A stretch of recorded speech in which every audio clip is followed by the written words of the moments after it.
नमस्कार, आप देख रहे हैं मौलिक शक्ति न्यूज और मैं हूं आपके साथ साइमा।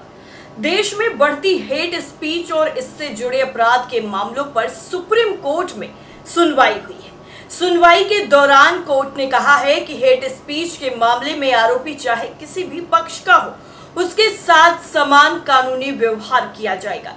ऐसे लोगों से कानूनी तरीके से निपटा जाएगा।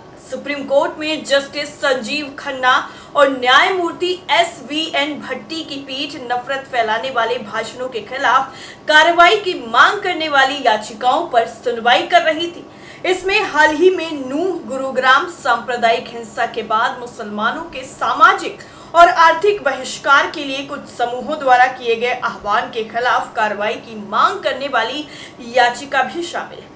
एक रिपोर्ट के मुताबिक सुनवाई के दौरान न्यायमूर्ति संजीव खन्ना ने साफ शब्दों में कह दिया है कि हेट स्पीच देने वालों पर कानूनी अपराधी की पहचान की परवाह किए बिना लागू होगा।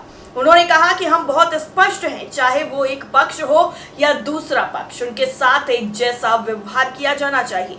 अगर कोई किसी ऐसी चीज में शामिल होता है जिसे हम नफरत फैलाने वाला के रूप में जानते हैं तो उनसे कानून के मुताबिक निपटा जाएगा। आपको बता दें कि सुनवाई में जस्टिस संजीव खन्ना ने यह भी कहा है कि हमें बिहार में जातिगत जनगणना से जुड़े मुद्दे पर सुनवाई करनी है। हम हेट स्पीच पर 25 अगस्त को अगली सुनवाई करेंगे। इसके बाद मामले की सुनवाई 25 अगस्त तक के लिए स्थगित कर दी गई है। अब ये सोचने वाली बात है कि सुप्रीम कोर्ट की तरफ से ऐसे सख्त लफ्जों में ये कह दिया गया है कि चाहे वो किसी भी पक्ष से ताल्लुक रखता हो, उस पर कानून के मुताबिक कार्रवाई की जाएगी। सुप्रीम कोर्ट की तरफ से आए इस पूरे मामले के बाद अब चिंटू पिंटू गैंग में पूरी तरह से खलबली मच गई है, क्योंकि सिर्फ और सिर्फ कुछ लोगों को एक विशेष समुदाय को बदनाम करने के लिए और विशेष समुदाय को बार बार टारगेट करने के लिए जो ये साधु संतों का कथित तौर पर कुछ लोग भेष बना करके बैठे हुए हैं, वो कैसे भाषण देते हैं, उन पर किस तरीके से लालछन लगाते हैं, नफरती बयानबाजी करते हैं, उन सब की अब खैर नहीं है। और सुप्रीम कोर्ट की तरफ से आए इस फैसले के बाद पूरी तरह से अब ये लागू भी होगा, चाहे वो किसी भी पक्ष से ताल्लुक रखता हो, चाहे वो बजरंग दल का हो, चाहे वो विश्व हिंदू परिषद का हो, क्योंकि सबसे ज्यादा आरोप इन्हीं लोगों पर लगते हैं कि ये हेट स्पीच फैला रहे हैं। इसके अलावा क्या क्या कहा गया है सुप्रीम कोर्ट में और ये किस तरीके से सुनवाई हुई है, किसके कहने पर हुई है और किसने याचिका डाली थी, वो सब आपको एक एक करके बताते हैं। सुप्रीम कोर्ट की तरफ से कहा गया है कि हेट स्पीच और हेट क्राइम पूरी तरह से अस्वीकार्य हैं। इससे पहले हेट स्पीच के मामले पर 11 अगस्त को हुई सुनवाई में कोर्ट ने केंद्र सरकार को इस तरह के मामले से निपटने के लिए एक समिति बनाने का आदेश दिया था। सुप्रीम कोर्ट ने कहा था कि हेट स्पीच और हेट क्राइम रोकना आवश्यक है और ये पूरी तरह से अस्वीकार्य है। हेट स्पीच और हेट क्राइम को रोकने के लिए एक मैकेनिज्म बनाना जरूरी है।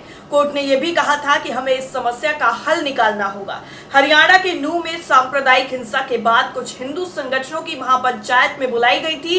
इस महापंचायत में मुस्लिमों के आर्थिक बहिष्कार की बातें कही गई थी। इसके खिलाफ पिछले दिनों पत्रकार शाहीन अब्दुल्ला ने सुप्रीम कोर्ट में याचिका दाखिल की थी। इसमें कोर्ट से मांग की गई थी कि वो खुलेआम नफरत भरे भाषणों पर रोक लगाने के लिए केंद्र सरकार को निर्देश दें। नफरती भाषण रोकने के लिए 101 महिला वकीलों ने पत्र लिखा था। इससे पहले नूह हिंसा के बाद हरियाणा में मुस्लिमों के आर्थिक बहिष्कार की जैसे जैसे खबरें सामने आई, नफरती भाषण रोकने के लिए दिल्ली हाईकोर्ट की महिला वकीलों के फोरम ने सुप्रीम कोर्ट के मुख्य न्यायाधीश DY चंद्रचूड़ को एक पत्र भेजा था। इसमें मांग की गई थी कि नूह सहित हरियाणा के विभिन्न स्थानों में नफरत भरे भाषण के जो है वो इन दिनों देखे गए हैं। इसके वीडियो सोशल मीडिया पर चल रहे हैं। इन वीडियो में मुस्लिमों के आर्थिक बहिष्कार जैसी नफरती बातें कही गई हैं। इन महिला वकीलों ने मांग की कि इन नफरती भाषण के वीडियो को रोकने के लिए सुप्रीम कोर्ट तत्काल हस्तक्षेप करे।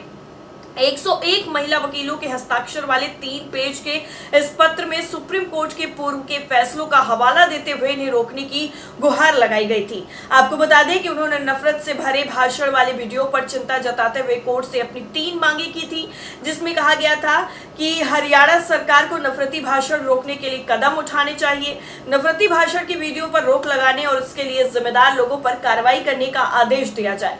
एक और रिपोर्ट के मुताबिक दिल्ली हाईकोर्ट की महिला वकीलों के फोरम ने अपने पत्र में यह भी कहा था कि सोशल मीडिया पर नफरत फैलाने वाले भाषण और लक्षित हिंसा भड़काने वाले वीडियो सामने आए हैं और इसलिए ऐसी घटनाओं को रोकने के लिए राज्य को निर्देश जारी किया जाना चाहिए। हालांकि अब सुप्रीम कोर्ट ने सख्त लहजे में कह दिया है कि किसी भी तरीके से यह हेट स्पीच बर्दाश्त नहीं की जाएगी। आपका क्या मानना है इस पूरी रिपोर्ट को लेकर? कमेंट करके जरूर बताइए।